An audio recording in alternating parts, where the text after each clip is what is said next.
శుభదినం. మా రెడ్డప్పనికి ఇంకా శుభదినం. ఆయన ఎక్కువ రైల్లో తిరుగుతాడు, రైల్వేతో ఎక్కువ కనెక్టివిటీ ఉంటుంది. ఎన్డీఏ ప్రభుత్వం, ఈ రాష్ట్రంలో ఉన్నటువంటి ఎన్డీఏ ప్రభుత్వం డబుల్ ఇంజిన్ సర్కార్. కేంద్రంలో ఎన్డీఏ, రాష్ట్రంలో ఎన్డీఏ. ఒక బండికి ఒక చక్రం ఉంటే ఎంత స్పీడ్కి వెళ్తుందో, 2 చక్రాలు ఉంటే ఎంత స్పీడ్కి వెళ్తుందో ది బెస్ట్ ఎగ్జాంపుల్. అక్కడ ఎన్డీఏ, ఇక్కడ ఎన్డీఏ. డబుల్ ఇంజిన్ సర్కార్ 24 మాసాలుగా పనిచేస్తుంది. నువ్వు ఊహించని కార్యక్రమాలు ఈ ప్రాంతంలో జరుగుతున్నాయి. ఒకప్పుడు మన ప్రాంతంలో అందులో ఈ గ్రామానికి బిలాయితో ఎక్కువ సంబంధాలు ఉంటాయి. ఎక్కువ మంది యువకులు రైల్వే పరీక్షలు రాసి ఉద్యోగాలు సంపాదించాలని ప్రయత్నం చేస్తారు. ఒకప్పుడు మనకి కొరదా డివిజన్, అవునా లేదా? పరీక్ష రాసి అక్కడికి వెళ్ళాలంటే మన వాళ్ళు హోటల్ రూమ్ లో ఉంటే తాళాలు వేసేవాళ్ళు. ఆంధ్ర నుంచి పరీక్ష రాయడానికి వచ్చారు, వీళ్ళు రాస్తే ఉద్యోగాలు వాళ్ళకే వచ్చేస్తే లాడ్జికి తాళాలు వేసి పరీక్ష అయిన తర్వాత వదిలేసాము. ప్రతి ఒక్కరు చెప్పేవాళ్ళు ఇది చిన్న పని కాదు.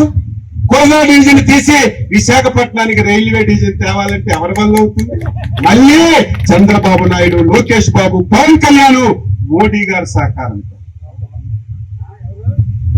ఈ రోజు మనకి ఒక శుభదినం. ఎందుకన్నానంటే విశాఖపట్నం కేంద్రంగా రైల్వే డివిజన్ ఈ రోజే ప్రారంభమవుతుంది. ఈ రోజు నుంచి విశాఖపట్నం నుంచే మన రైల్వే కార్యక్రమాలన్నీ ప్రారంభిస్తాయి. ఎవరికైనా కొత్త ట్రైన్ కావాలన్నా, కొత్తగా ఉద్యోగాలు కావాలన్నా, రైల్వే ఏ సమస్య పరిష్కరించాలన్నా ఢిల్లీ వరకు వెళ్ళక్కర్లేదు, వైజాగ్ లో కూర్చునే పరిష్కారం చూపించు. దీనికి ఈ రోజు విజయోత్సవంగా మన సెంట్రల్ మినిస్టర్ రామ్మోహన్ నాయుడు ఇచ్చాపురం నుంచి ట్రైన్ లో వస్తున్నాడు. అన్ని స్టేషన్లో దిగి ప్రజలతో కలిసి కేక్ కట్ చేసి ఆనందాన్ని పంచు. అది ఎన్డీఏ ప్రభుత్వం పనిచేసినటువంటి ప్రభుత్వం. ఇది ఎప్పుడో రావాలి. 2014-19 తెచ్చాం, శాంక్షన్ చేయించాం. 5 సంవత్సరాలు దుర్మార్గులు ఈ రోజు నీతి కౌరులు మాట్లాడుతున్నారు. ఎందుకు ఆగిపోయింది 5 సంవత్సరాలంటే ఆ రైల్వే జోన్కి కావలసినటువంటి 54 ఎకరాలు భూమి ఇవ్వక 5 సంవత్సరాలు ఆగిపోయింది. సిగ్గుందా? ఉత్తరాంధ్ర నాయకులను తిరుగుతున్నటువంటి మీకు సిగ్గుంటే ఆయనకి మీరు ఒత్తాసు పలుకుతుంటే నేను సిగ్గుపడుతున్నాను. 54 ఎకరాలు రైల్వే జోన్కి ఇవ్వాల్సింది ఇవ్వకుండా 5 సంవత్సరాలు జోడినట్టు పెట్టాం. మళ్ళీ మనం వచ్చి భూమిచ్చి ముఖ్యమంత్రి చంద్రబాబు నాయుడు గారు, మొన్నే కేంద్ర మంత్రి అశ్విని వైష్ణవ్ గారు విశాఖపట్నంలో డిఆర్ఎం ఆఫీస్కి వెళ్ళి అక్కడే అనౌన్స్ చేశారు. ముఖ్యమంత్రి గారు ఒకటే చెప్పారు, జూన్ 1వ తారీఖు నుంచి విశాఖపట్నం రైల్వే డివిజన్ ప్రారంభం అవ్వాలి. ఆ రోజు నుంచి పనులు జరగాలంటే ఇచ్చిన మాట ప్రకారం అది నిలబెట్టుకున్నామని చెప్పి తెలియజేస్తారు. ఇది ప్రజాప్రభుత్వం అంటే. నీది గొడ్డల పార్టీ.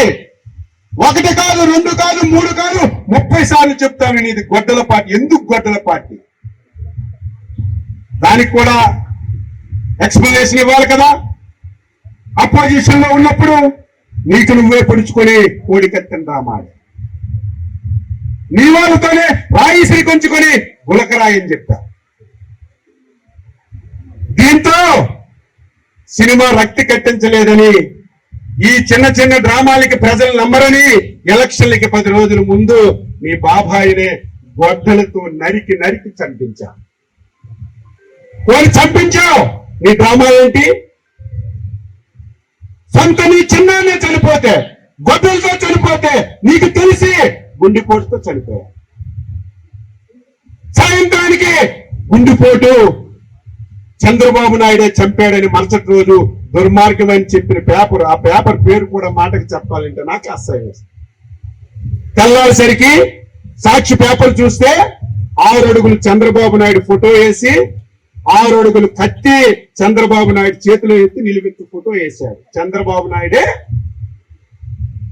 మా బాబాయిని చంపేశాడు. అయ్యయ్యో మా తాత చచ్చిపోయాడు, అయ్యయ్యో మా నాన్న చచ్చిపోయాడు. అయ్యో నాకు మిగిలినోడు మా బాబాయ్ ఈయనకి చంపేశారని అందరికి సింపతి చేసి 2019లో ఎన్నికల్లో గెలిచారు. ఒకసారి చేస్తే నమ్ముతారు, నిన్ను జీవితంలో ఆంధ్రప్రదేశ్ ప్రజలు నమ్మరు అని చెప్పి తెలియజేస్తున్నాను. ఇదేదో మా గురించి కాదు, ఈ రాష్ట్ర భవిష్యత్తు గురించి చెప్తున్నాను. మళ్ళీ మొదలు పెట్టాడు, నిన్ను తలనరికేసి మన మీద పెట్టాలి. మన గుంటూరు పలకరింపుకెళ్ళి నీ కారు మీద ఒక తలకాయి తాటికాయకి వచ్చినట్టు కోసేసి అది కూడా మనమే చేసామని చెప్తాడు. లేకపోతే కులాల మధ్యన మీద పెడతాడు. ఈ పరిస్థితులన్నీ గతంలో గమనించక అప్రమత్తంగా ఉండి నువ్వు వేషాలు వేసావు గాని ఈసారి నీకు ఆ వేషాలు జరగనివ్వమని ఈ సందర్భంగా తెలియజేస్తున్నాను. అందరూ ఉన్నారు, ఇది ప్రజల్లోకి తీసుకెళ్ళాలి, ఎక్కడికక్కడ మాట్లాడాలి. అభివృద్ధి సంక్షేమం నాకు వదలండి, అది నా బాధ్యత. మీకు ఇచ్చిన మాట ప్రకారం ప్రతి గ్రామంలో ప్రతి నాయకుడు తెలుగుదేశం నాయకుడంటే ఇలాగుండాలి, శభాషని మీకు సెల్యూట్ కొట్టే విధంగా, మీకు గౌరవించే విధంగా చేసే బాధ్యత నేను తీసుకుంటాను. ఏం కావాలి ప్రజలకి? వాళ్ళకు సదుపాయాలు కావాలి, వాళ్ళకి అవసరమైన నీడ్స్ కావాలి, ప్రభుత్వం ఇస్తున్న సంక్షేమ పథకాలు అందాలి. దీనంటికి మించి చాలా మంది చదువుకున్న యువకులు ఉన్నారు, ఉద్యోగాలు కావాలి. ఆ ఉద్యోగాల గురించే చాలా ప్రయత్నం చేస్తున్నాం. మొన్నే మాట్లాడాను లక్ష్మీపురంలో, మళ్ళీ మాట్లాడుతున్నాను. ఉద్యోగాలు కావాలన్నా, పరిశ్రమలు రావాలన్నా ప్రజలు సహకరించకపోతే రాదు. ప్రజలు సహకరించకపోతే ఏ పరిశ్రమ రాదు. గాలిలో పరిశ్రమలు కట్టలేం, ఆకాశం మీద కట్టలేం, భూమి మీదే కట్టాలి. అలాగని చెప్పి గత వైసీపీ ప్రభుత్వం లాగా, బద్దల పార్టీ లాగా ఎవరిని మోసం చేయము, ప్రజలకి మెప్పిస్తాం, ఎక్స్ప్లెయిన్ చేసి వారి సహాయం తీసుకొని పరిశ్రమలు కట్టడానికి ప్రయత్నం చేస్తామని ఈ సందర్భంగా తెలియజేస్తూ మళ్ళీ మీ అందరికీ కోరుతున్నాను, ఈ విషయాలన్నీ ప్రజల్లో చెప్పండి. ఇప్పుడే పోటాడ వాళ్ళు చెప్పారు గడ్డ గురించి. మార్గమైనటువంటి పార్టీ, ప్రతి ఒక్కరూ అప్రమత్తంగా ఉండవలసినటువంటి అవసరం ఉంది. ప్రజలకి చైతన్యపరచాలి. వాళ్ళు నోరిప్పితే అబద్ధం తప్ప, వాళ్ళు ఏ మాట మాట్లాడినా ప్రభుత్వాన్ని విమర్శించడం తప్ప ఒక్కటి వాస్తవాలు ఉండవు.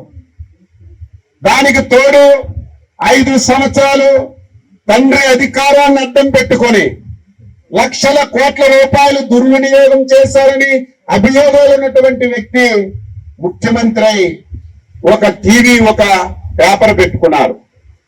అవినీతితో పుట్టినటువంటి టీవీ పేపర్ అది. ఈ రాష్ట్రంలో, దేశంలో 140 కోట్ల మంది జనాభా ఉన్నారు. అందరూ మంచంటే ఆ పేపర్లో చెడు అని రాస్తారు. ఈ మధ్య మీరు చూశారు, ప్రజలు ఎక్కడికక్కడ మాట్లాడవలసినటువంటి బాధ్యత ఉంది. మేము కూడా 2014-19లో ఎవరూ చెయ్యని అభివృద్ధి చేశాం, ఎవరూ చెయ్యని సంక్షేమం చేశాం. కానీ 2019లో ఓడిపోయాం. కారణం ఏంటంటే ఆ రోజు గొద్దల పార్టీ అధ్యక్షుడు ప్రభుత్వం పైన ప్రతిరోజు అబద్ధాలు మాట్లాడటం, సాక్షి పేపర్లో, టీవీల్లో ఉన్నది లేనట్టుగా రాసి ప్రజలకి మధ్య పెట్టడం, దానికి ధీటుగా మేము సమాధానం చెప్పలేకపోయాం. కాబట్టే ఎన్నికల్లో ఓడిపోయాం. ఈసారి ఆ ఛాన్స్ ఇవ్వం. నీకు ధీటైనటువంటి సమాధానం చెప్తాం.